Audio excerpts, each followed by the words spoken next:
A primeira pergunta é por que 25 anos?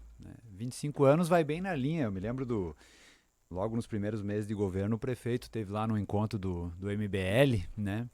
E ele diz assim, né? Além de fazer falar palavras que não deveria ter falado, né? Em relação a um outro poder, no caso da Câmara Municipal, mas ele disse assim, uma das frases foi mais ou menos assim: nós temos que fazer de um jeito que quando a gente não estiver mais no poder, eles, ou seja, quem pensa diferente dele, não consiga mudar.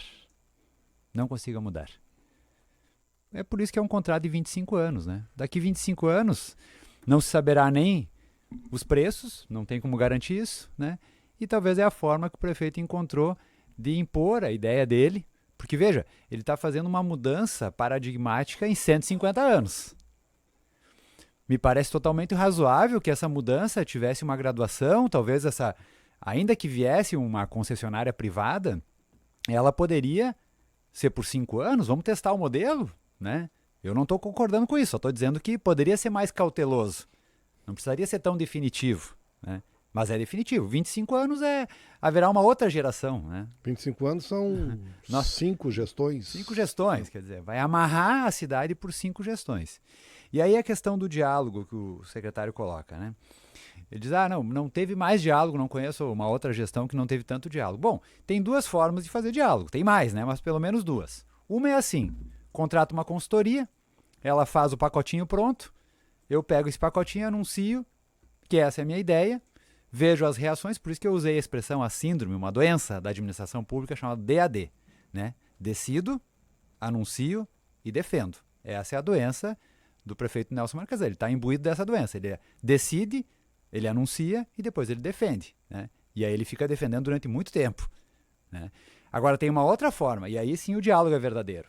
É você chegar para aquela comunidade específica que trata do assunto e dizer qual é o problema. O que dá para nós fazer? Olha, eu estou com essa ideia, o que vocês acham? E aí você constrói junto. E o tema central, um dos temas aqui, é a questão do fundo do mercado público. Deveria existir um fundo, né? Por lei, ele é criado, existe esse fundo, mas ele não é destinado os recursos para esse fundo. Os fundos do mercado público estão. Então, veja, quando eu estou dizendo isso, eu estou admitindo, e a Adriana aqui, que representa os mercadeiros, também admite, há melhorias para ser feitas. Então, a pergunta aqui é qual é o problema? Quais são os problemas que, junto com a população e junto com os mercadeiros, pode ser resolvido? E não chegar com uma ideia pronta, anunciar e depois ficar fazendo consultas públicas. Eu quero lembrar aqui o secretário. Uma dessas momentos públicos foi numa sala que cabia 20, 30 pessoas. Um outro momento, que foi semana passada, foi às 9h30 da manhã. Isso para discutir o mercado. Para discutir o mercado. Quem da população, a não ser os próprios mercadeiros que deixaram lá seus estabelecimentos. Seus familiares. Seus familiares. Então, realmente, é uma forma formal de dizer que escutou, mas na verdade não escutou ninguém. Eu sei que ele tem que Sim, falar eu antes. sei. Eu acho que tem uma coisa muito feliz.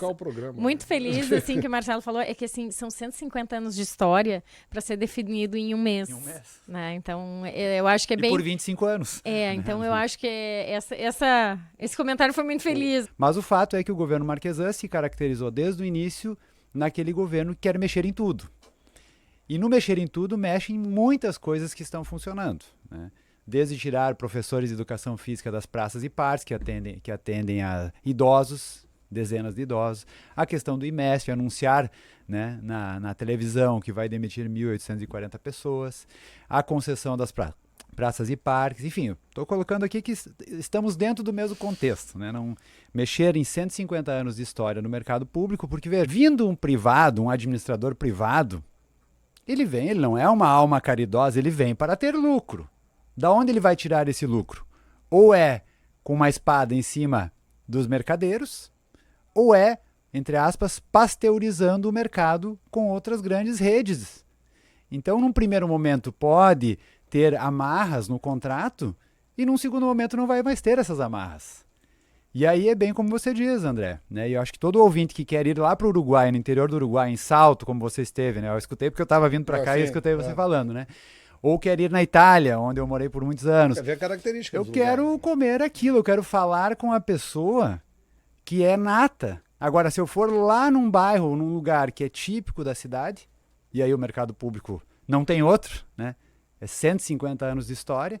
Até quero lembrar aqui a pesquisa do Rafael Guimarães, né, que fala de toda essa história, do quanto pessoas já foram marginalizadas em alguns processos. Existiam mulheres negras, logo depois da abolição da escravatura, que foram alijadas, elas vendiam pé de moleque, vendiam mocotó, enfim, tem toda uma história bonita que o Rafael Guimarães fez a pesquisa.